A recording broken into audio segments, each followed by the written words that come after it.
Let's all laugh at an industry that never learns anything. Tee-hee-hee. My first idea for this episode of the Zero Punctuation Occasional Guide to Gaming's Most Voluminous Trouser-Shitting Incidents was that we could all laugh at the Virtual Boy, tee-hee-hee. But that didn't feel too revelatory, you know. Nintendo's headache-inducing Mask of the Red Death didn't do so well. Then I thought perhaps we could all laugh at everything else Nintendo was doing at the time as well, tee-hee-hee. Because they stepped into more than a few potholes, and the potholes were big and black. But then again, Sega was about to fall into some potholes that were bigger and blacker and also full of cum. So I did a bit more reading up and eventually threw up my hands and said, fuck it, let's all laugh at the entire 5th generation of consoles. Tee-hee-hee.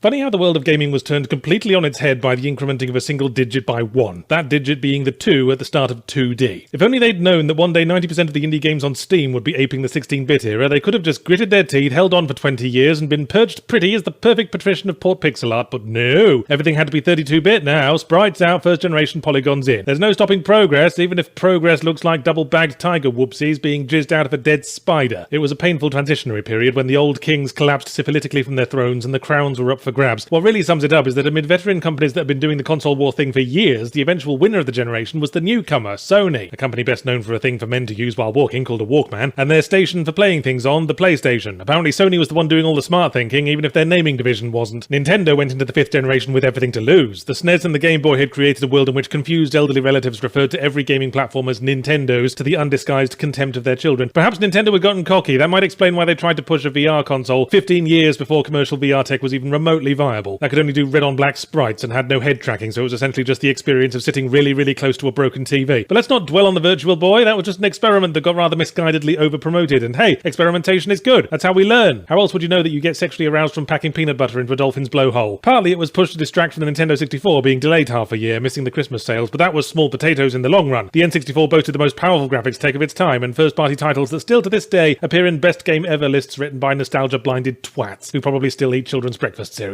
The N64 had the power, the IP, and the good reputation. There was just one tiny little massive cargo container full of bat smegma sitting on the N64 railroad tracks, and it had the word cartridges written along the side. Cartridges did have merits. They load fast and are sturdy enough to still work after you smack your brother with it for asking for their turn, but the same is true of an articulated truck, and you wouldn't pick up your dinner date in one. The age of the CD-ROM had come, which may well have been slower to load and stopped working if you used them as improvised weaponry, but in comparison, developing for cartridge was like chiseling the ones and zeros onto stone tablets, and third-party developers were turned off. Ultimately, the third-party developers would be the kingmakers of this generation. Capcom gave their old pals Nintendo the cold shoulder and showed up to the PlayStation's birthday party with Resident Evil. Squaresoft batted away Nintendo's attempt to hold hands so it could go behind the bike sheds with Sony and show them their knickers, aka Final Fantasy VII, but it wasn't just the Nintendo 64 strapped to the railroad tracks. Sega also saw the incoming PlayStation juggernaut, its driver blinded by all the moist third-party developer panties covering the windscreen, and had a little wee-wee squirt which led to them launching the Sega Saturn in the US 4 months early to selected retailers. But that squirt went right in their face because some of the not selected retailers got pissy, so to speak, and dropped Sega from their lineup. This included Walmart, and so Sega lost the important shithead market. In the end, the Saturn's head start only let the PlayStation piss on the back of its head, but there were many factors leading to the Saturn's failure. Some blame the cancellation of its one and only Sonic game, Sonic Extreme, which would have been the 3D Sonic to counter Mario 64. And yes, I think it's a shame we didn't discover early on that Sonic and 3D meet the way the German invading infantry met the Siberian winter. Perhaps a lot of later unpleasantness could have been avoided, but if you ask me, banking on a console mascot is playing the game by old rules that the 5th generation was in the process of rewriting. Mascots were part of the world left behind, the one that would be compressed down into a little comfortable nostalgic ball that Nintendo would wear on its head for the rest of fucking eternity, like a space helmet full of gummy bears. In a pivotal moment of technological upgrade, all the old established ways proved to be nothing but unnecessary baggage that weighed the veterans down as the lithe new hotness ran up and took the gold. So congratulations Sony, you won the 5th generation. Here's your fabulous prize, several million snotty unpleasable fanboys that must now be kept in a state of constant satisfaction. Don't overdo the champagne now!